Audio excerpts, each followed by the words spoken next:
এই ট্যাঙ্কের ভেতরে রয়েছে।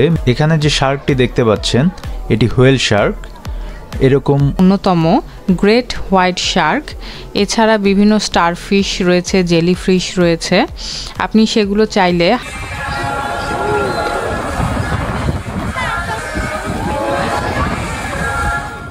আমরা এখানে দাঁড়িয়ে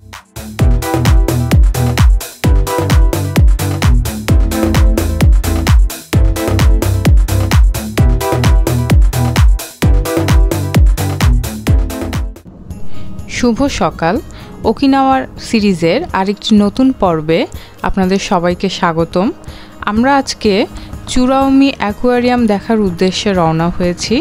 এটি শুধু জাপানে নয়, সারা বিশ্বেই অন্যতম একটি অ্যাকোয়ারিয়াম হিসেবে বিবেচনা করা হয় এবং বর্তমানে এটি দ্বিতীয় অবস্থানে রয়েছে। এটি ওকিনাওয়া শহরের নাহা শহর থেকে প্রায় 90 কিলোমিটার দূরে।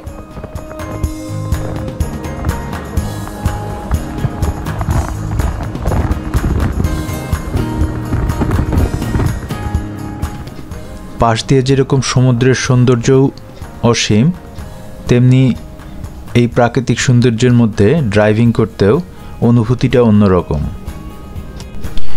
সৌভাগ্যবশত আজকের প্রকৃতিটা ছিল অসম্ভব সুন্দর এবং ওয়েদারও ছিল খুবই ফেভারেবল, যার কারণে আমাদের ড্রাইভিং থেকে শুরু করে চুরাউমি অ্যাকোয়ারিয়াম পর্যন্ত যাত্রাটা খুবই কমফোর্টেবল ছিল। চলুন আমরা প্রাকৃতিক সৌন্দর্য দেখতে দেখতে চুরাউমি অ্যাকোয়ারিয়ামের দিকে এগিয়ে যাই।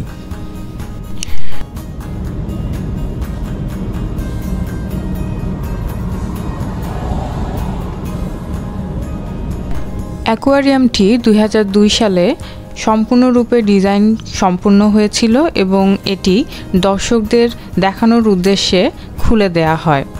অ্যাকোয়ারিয়ামটি আপনাকে ওকিনাওয়ার সামুদ্রিক প্রাণীর রহস্যের সাথে পরিচয় করিয়ে দেবে। আমরা পৌঁছে গেছি চুরাউমি অ্যাকোয়ারিয়ামে।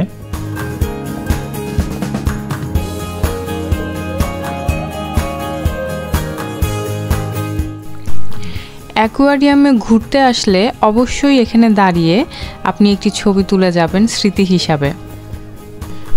আপনারা এখানে যে শার্কটি দেখতে পাচ্ছেন, আমরা কিছুক্ষণ পরেই অ্যাকোয়ারিয়ামের ভেতরে প্রবেশ করব এর থেকে বড় একটি লাইভ শার্ক দেখার জন্য। চুরাউমি শব্দটা জাপানিজ শব্দ, যেটা আসলে জাপানের ওকিনাওয়ার আঞ্চলিক ভাষায় নামকরণ করা হয়। চূড়া অর্থ সুন্দর, যেটা বিউটিফুল বলি আমরা, আর উমি মানে সাগর। সো এই অ্যাকোয়ারিয়ামটি সাগর পাড়ে অবস্থিত এবং এই সাগরটি দেখতে অসম্ভব রকমের সুন্দর, এবং তারই উপরে ভিত্তি করে এখানকার স্থানীয় প্রশাসন এই অ্যাকোয়ারিয়ামটির নাম রেখেছে চুরাউমি অ্যাকোয়ারিয়াম। অ্যাকোয়ারিয়ামটি 3 তলা পর্যন্ত বিস্তৃত, যার তৃতীয় তলায় রয়েছে প্রবেশপথ এবং প্রথম তলা দিয়ে আসলে বেরিয়ে যেতে হয়।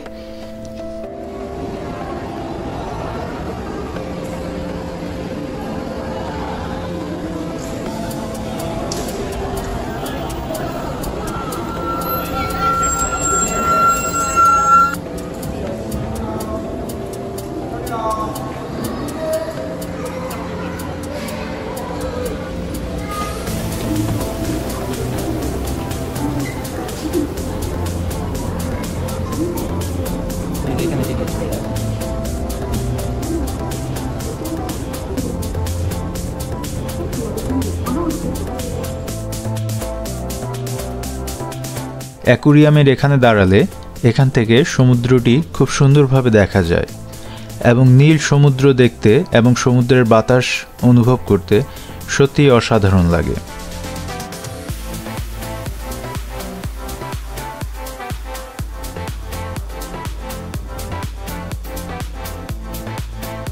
এখানে যারা পর্যটকরা আসেন অনেকেই রয়েছেন এখানে দাঁড়িয়ে কিছুক্ষণ প্রাকৃতিক সৌন্দর্যগুলো অবলোকন করেন। আমরা এখন লাইনে দাঁড়াবো এবং লাইনে দাঁড়িয়ে অ্যাকোয়ারিয়ামের ভেতরে প্রবেশের জন্য টিকিট সংগ্রহ করতে যাব।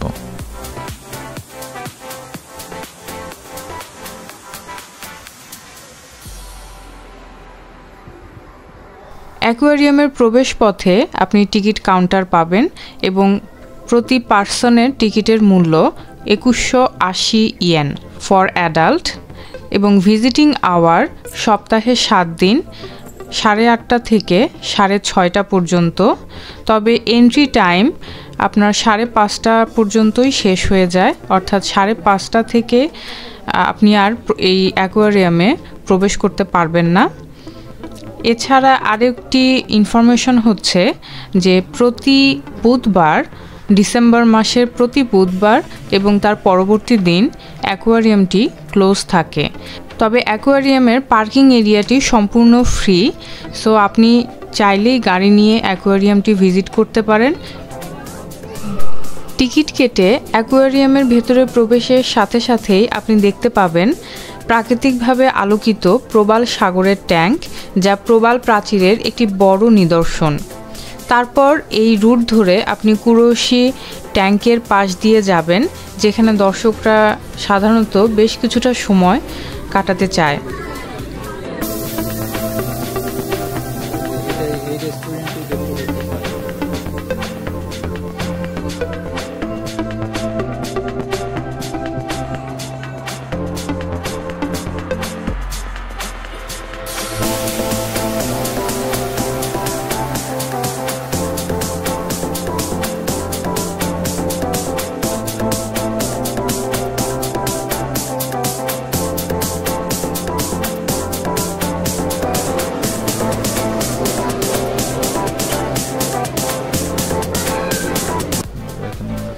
এখন আমরা দাঁড়িয়ে আছি বিশাল কুরোশি সাগর ট্যাঙ্কের সামনে, যা বিশ্বের অন্যতম বৃহত্তম চূড়াউমি অ্যাকোয়ারিয়ামে প্রদর্শনের হাইলাইট পয়েন্ট। ট্যাঙ্কটিতে বিভিন্ন ধরনের মাছের প্রজাতি রয়েছে, যার মধ্যে সবচেয়ে আকর্ষণীয় হল বিশালাকার তিমি হাঙর এবং মান্তারে, যা বিশ্বে প্রথম অ্যাকোয়ারিয়াম প্রজননে সফল হয়েছে।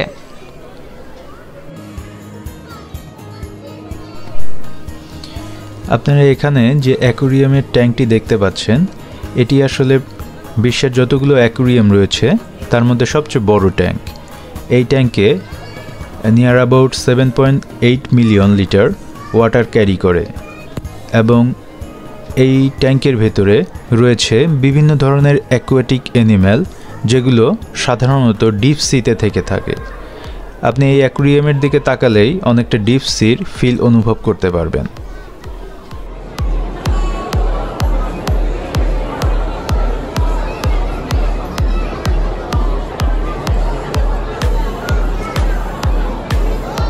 এখানে যে শার্কটি দেখতে পাচ্ছেন, এটি হোয়েল শার্ক। এরকম আরও বেশ কয়েকটি শার্ক ছিল। তো এখানকার যারা রিসার্চার রয়েছে তারা সিদ্ধান্ত নিয়েছিল শার্কের আর্টিফিশিয়াল ব্রিডিং করাবে। সেই লক্ষ্যে 2012 সালে তারা রিসার্চ প্ল্যান শুরু করে এবং এখানে একটি শার্ক প্রদর্শনীর জন্য রেখে বাকি শার্কগুলোকে রিসার্চ ট্যাঙ্কে রাখা হতো। দুর্ভাগ্যবশত 2020 সালে একটি শার্ক মারা যায় এবং শার্কটি মারা যাওয়ার কারণ ছিল তার স্কেলিটাল ডিফর্মিটিস। যদিও শার্কটির কোনো শারীরিক সমস্যা ছিল না, প্যাথোলজিক্যাল কোনো কন্ডিশন ছিল না, শুধুমাত্র তার চোয়ালের হাড় বেড়ে যাওয়াতে সে ঠিকমতো খেতে পারছিল না। একটি সময় শার্কটি মারা যায়। ট্যাঙ্কের ঠিক পাশে ওকিনাওয়ার সামুদ্রিক জীবন সম্পর্কে একটি হাই ডেফিনেশন সিনেমা থিয়েটার রয়েছে। কুরোশি ট্যাঙ্কের পরে আরও কয়েকটি আকর্ষণীয় ছোট ছোট ট্যাঙ্ক এবং প্রদর্শনী রয়েছে, বিশেষত হাঙরদের জন্য। সেই ট্যাঙ্ক পার হয়ে আমরা এখন অ্যাকোয়ারিয়ামের যে জায়গাটায় দাঁড়িয়ে আছি, এখানে বিভিন্ন সামুদ্রিক অ্যানিমেলের বা মাছের স্টাফিং করা আছে। তার মধ্যে অন্যতম গ্রেট হোয়াইট শার্ক, এছাড়া বিভিন্ন স্টারফিশ রয়েছে, জেলিফিশ রয়েছে। আপনি সেগুলো চাইলে হাত দিয়ে স্পর্শ করে দেখতে পারেন, সেই সুযোগটিও এখানে করে দেয়া আছে। এখানকার যে রিসার্চ গ্যালারিটা রয়েছে সেটাও অনেক তথ্য সমৃদ্ধ। ওশেন রিসার্চ নিয়ে আগ্রহ থাকে, অ্যাকোয়াটিক অ্যানিম্যাল রিসার্চ নিয়ে আগ্রহ থাকে। আমরা অবশ্যই আপনাকে রিকমেন্ড করব এখানকার রিসার্চ সেন্টারটি ঘুরে দেখার জন্য। অ্যাকোয়ারিয়ামের দেয়ালের উপরের দিকে তাকালে আপনারা দেখতে পাবেন বিভিন্ন স্কেলেটন ঝুলানো আছে, যেগুলো এই অ্যাকোয়ারিয়ামের অন্যতম আকর্ষণ। মূল অ্যাকোয়ারিয়াম বিল্ডিংয়ের বাইরে ওয়াটার ফ্রন্টের কাছে আসলে আপনি কয়েকটি আউটডোর পুল দেখতে পাবেন, যেখানে বিনামূল্যে ডলফিন এবং সামুদ্রিক কচ্ছপ ছাড়াও মান্তা রে প্রদর্শনী দেখানো হয়। প্রতিদিন অন্তত 2 বার প্রদর্শনী দেখানো হয়।